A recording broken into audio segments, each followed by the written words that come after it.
Now that we've seen identical footage from both devices, we can safely draw our conclusions. I will be brief since I think the footage will mostly speak for itself. Your eyes can draw better conclusions than my words. Links to high-resolution screenshots from all footage captured by both devices, as they appear when uploaded to YouTube, will be provided in the description. There are a few things I noticed during testing.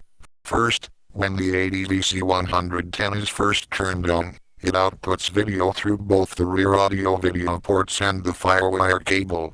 The device will continue outputting video through both outputs while the footage is being recorded via FireWire.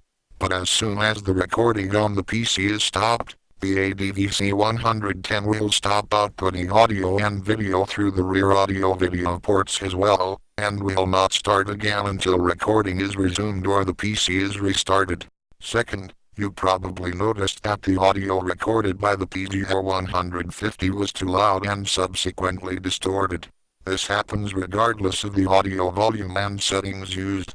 This can be avoided by plugging the audio cables into the PC motherboard's line-in port and recording the audio separately, then recombining the two during production, but it is still worth noting. Now let's compare the footage produced by each device at their native resolutions. At their native resolutions, the ADVC110 footage is noticeably cleaner than the PGR150 footage in virtually every test. The improvement is more noticeable at lower resolutions and in areas with higher contrast. When the PGR150 footage is upscaled from the original, the most obvious difference is the bloated and oversaturated colors in all footage. However, this appears to be a shortcoming of PowerDirector's upscaling process, not the fault of the hardware, so we will ignore this. Worse yet, upscaling the PGR150 produces an unfortunate halo effect in all footage. I believe the term for this is chromatic aberration.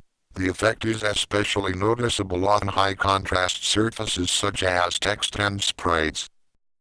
On a positive note, upscaling the PGR150 footage does show some slight sharpening of the image, but the difference is relatively small.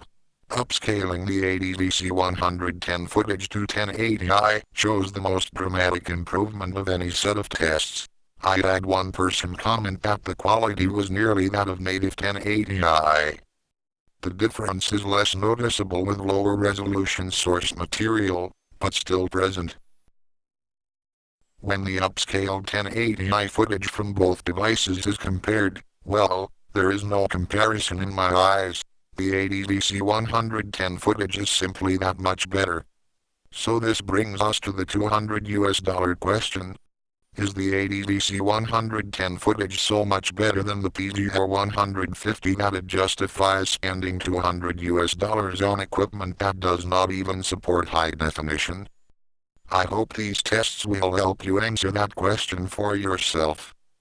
Thank you for watching. Track link to 56.